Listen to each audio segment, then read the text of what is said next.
Assalamualaikum warahmatullahi wabarakatuh. Rekan-rekan sekalian, bertemu lagi di channel Belajar Teknik tentunya. Oke guys, pada kesempatan kali ini saya berada di kandang ayam close house, tepatnya di Payakumbuh, Sumatera Barat. Saya akan berbagi ulasan tentang solar heater, yaitu heater di kandang ayam yang menggunakan bahan bakar solar. Silakan diikuti ke sini guys. Di sini seperti yang terlihat, ini adalah solar heater. Heater ini awalnya saya ingin hubungkan dengan relay Temptron 304D, namun karena analisa teknis, akhirnya saya manfaatkan sensor yang ada di solar heater ini sendiri untuk memaksimalkan fungsi dari solar heater ini guys ya. Silakan ikuti sini guys. Nah, di sini yang sering terjadi di solar heater ini guys, yaitu keakurasian pembacaan suhu oleh sensor suhu bawaan dari solar heater ini guys. Saya menemukan di sini ada sensor bawaan solar heater. Yang saya lakukan di sini adalah menyambungkan atau menambah panjang kabel sensor sehingga bisa ditarik ke tengah-tengah ruangan. Untuk penambahan atau penyambungan kabel untuk sensor solar heater ini, silahkan diikuti di sini guys.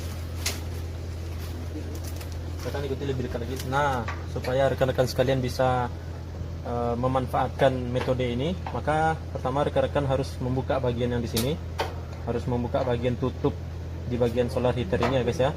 Dibuka 4 baut yang di sini dengan obeng plus.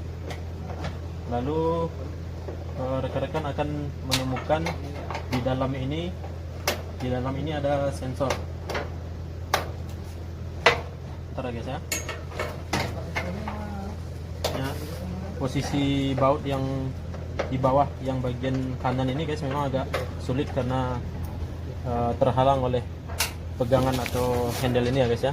Nah, silakan di zoom ke sini guys. Ini adalah bagian dari sensor itu sendiri. Nah, kabelnya seperti ini.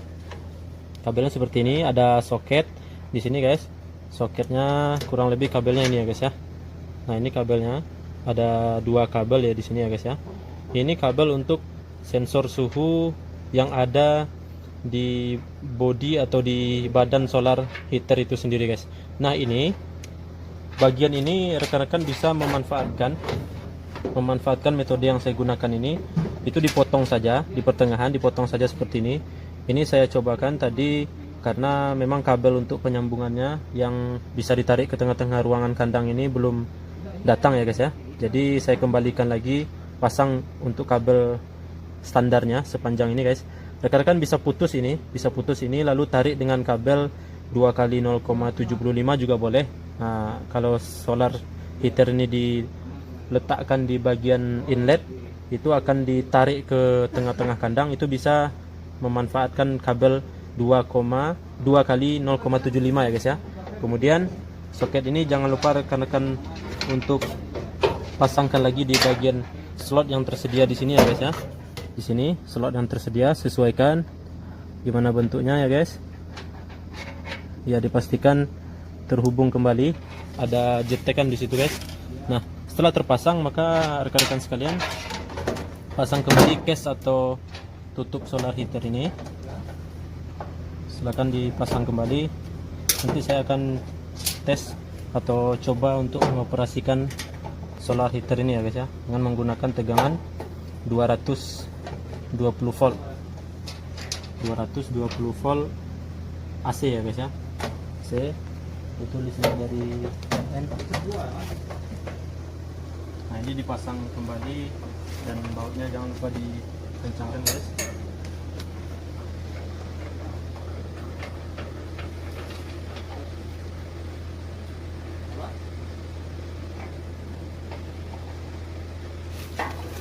Nah guys, untuk posisi sensornya usahakan berada sejauh mungkin dengan bagian exhaust ya, bagian output dari solar heater ini guys, karena akan terpengaruh oleh panas yang dihasilkan oleh solar heater ini sehingga pembacaannya tidak akurat berdasarkan suhu di ruangan. Makanya digunakan kabel untuk menarik lebih jauh lagi ke tengah-tengah ruangan agar lebih akuratnya pembacaan. Sini bahan bakar solarnya sudah diisi guys, 5 liter ya, kurang lebih 5 liter. Kita akan coba mengoperasikan ini. Nah, di sini sedikit lagi saya jelaskan. kenapa solar heater ini tidak langsung dihubungkan on off-nya dengan Temptron yang ada di panel? Karena minusnya adalah ketika Temptron meng-off-kan nanti kondisinya masih panas, sementara dia sudah terputus dari supply 220. Otomatis fan atau blower yang ada di dalam ini akan juga off karena tidak ada supply 220 ya guys ya. Sementara kondisi elemen pemanas yang ada di dalam ini masih sangat panas, sehingga tidak otomatis untuk mendinginkan. Sementara kalau ini dioperasikan dengan dirinya sendiri, maka ketika dia di off kan, sementara elemen pemanasnya masih panas, blowernya akan terus berputar meniupkan angin. Tanpa pemanas beroperasi, dia akan meniupkan angin sehingga elemen pemanasnya dibuat dingin kembali guys. Nah itu safety-nya, jadi lebih aman untuk peralatan ya guys ya. Sekarang kita coba operasikan. Ini saklarnya saya posisikan off dulu ya. Saya posisikan off, kemudian kabelnya saya colok di sini. Colok di sini guys. Nah di bagian sini mendekat lagi ya. Di bagian sini ada suhu pembacaan ya guys ya. Ini suhu yang dibaca oleh sensor ini guys, suhu yang dibaca oleh sensor. Nah sementara selektor yang ada di sini berfungsi untuk mengatur suhu target yang kita berikan perintah ke solar ini, sehingga ketika kita set suhu target di atas dari suhu pembacaan, maka dia akan beroperasi sampai mencapai suhu target tersebut. Sekarang kita on kan ya guys ya, kita on kan. Nah ini settingannya suhu target 35, sedangkan suhu pembacaan 32 ya guys ya. Ini solar heaternya beroperasi guys, solar heater beroperasi, dan bisa dilihat di bagian sini. Bagian sini ada pemanas heater nyala ya.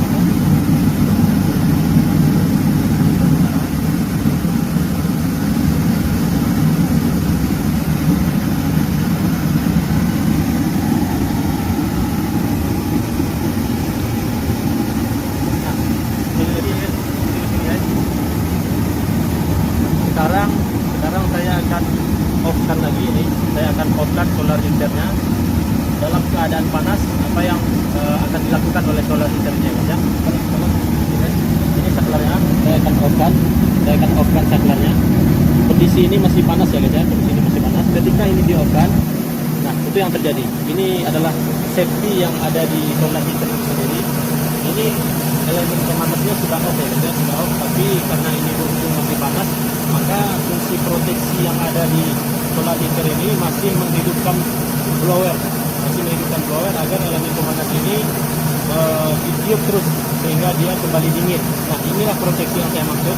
Jadi kalau seandainya solar heater ini on off 220 nya diperintah oleh Temptron, maka ketika dia di off kan, maka blower ini tidak akan bekerja untuk memprotek atau mendinginkan elemen pemanas yang ada di sini ya. Itu yang akan terjadi, dan itu akan berbahaya untuk peralatan solar heater itu sendiri. Demikian yang bisa saya bagi pada kesempatan kali ini guys. Terima kasih atas tontonan dan waktunya. Bagi rekan-rekan sekalian yang belum subscribe, silahkan di subscribe. Bagi rekan-rekan yang belum menyalakan tombol lonceng, silahkan dinyalakan agar rekan-rekan sekalian tetap mendapatkan notifikasi ketika saya upload dan update video-video terbaru tentang dunia teknik, terutama kelistrikan. Demikian guys. Assalamualaikum warahmatullahi wabarakatuh.